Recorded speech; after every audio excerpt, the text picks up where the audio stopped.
Why is the pit bike perched precariously above my head? And why would I take this beautiful piece of machined just amazingness and hide it? Well, let me show you, because that's what we're going to do today.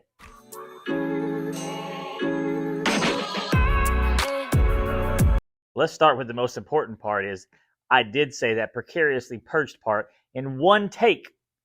You'll never know the difference. I did it in one take after many, many tries. But that's not important. What is important is protecting your pit bike. And that's where this comes in. This little box right here, I've done some bling things to the bike. And this little box right here may actually be one of the most important mods you could do to your 110. One of the big problems that the 110s, the KLXs, all of them have is the foot pegs getting ripped out of the bottom of the cases. And why is that? Because we're a bunch of fat boys riding little kids' bikes. And so I'm going to fix that today. What we're going to do is we're going to try to transfer some of that, I guess you'd call it torque and tension, from the foot peg mount into the frame. And how we do that is this little box comes with actually really good, strong hardware. Y'all know how I am about the hardware. This is actually hardened hardware. Good stainless steel Allen bolts so we won't have rust. And the piece de la resistance, how do you say it? The most important part is this beautifully machined billet piece of aluminum. This is high-grade aluminum. This is a strong piece, and it has to be for the amount of torque and tension that is going to be on it.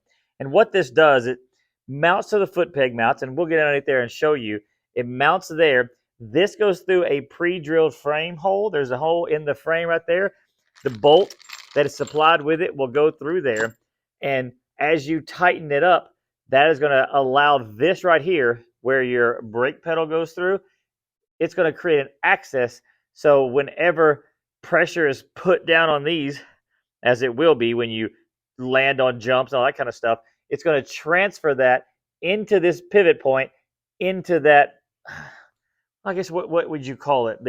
The frame brace right there for that brake pedal. So all we're doing is transferring some of that force out of those cases into the frame. Not only that, it gives you a smooth transition because, you know, we ride trails and go over rocks and logs and stuff like that. So we're going to get this bike up there. It is nice having a lift, but you do not need that for this. I just wanted to get it up there so I could show you. And this is dangerous, and I've got it strapped-ish. So if it falls on me, I'm going to be recording, and I'm going to let y'all see. And before we get this thing bolted on there, let me show you what tools you're going to need. You're going to need a 12 millimeter end wrench, socket, or whatever. I'm using my impact here to be able to pull those bolts out. Then we're going to need two 13 millimeters for this bolt, as you got 13 millimeter head on the bolt and the nut.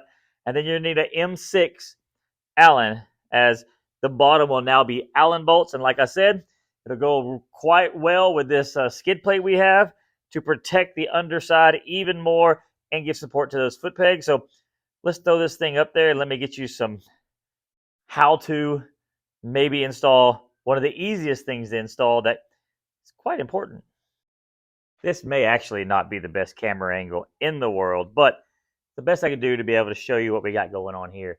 So as you can see, I do have the skid plate. This will not interfere with that. So we're going to take the 12 millimeters off the rear.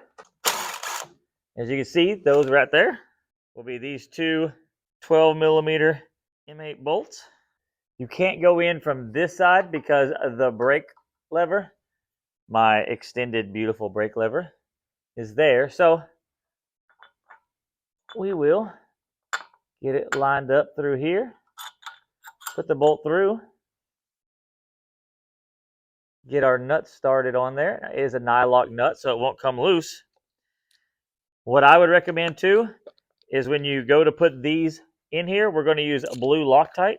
The reason why we would use the blue Loctite is because you don't want these things coming out.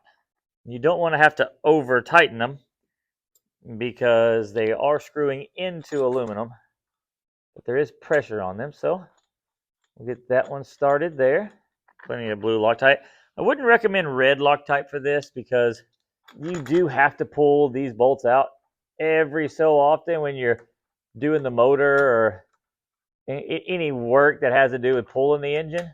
So because of that, I would most definitely recommend not using red Loctite. We'll tighten these things down here first, adds the torque we need to it. And then 13 millimeter end wrench. And that's it. That's all it takes to add this protection. Like I said, you've got a nice smooth transition into the frame. If you, like us, do trail riding with logs. And plus, this is going to create leverage on this bar up here to be able to support the peg. So that's a quick and easy install for what maybe one of, like I said, one of the really important things to do. We have more to come on this bike, so please stay tuned as more parts get put on here. I've got some more disaster prevention coming up. That's what we'll call it, disaster prevention. So stay tuned for the next video, and appreciate everybody for watching. Yeah, I think it's too dark, but I want to go ride precariously. Perched precariously.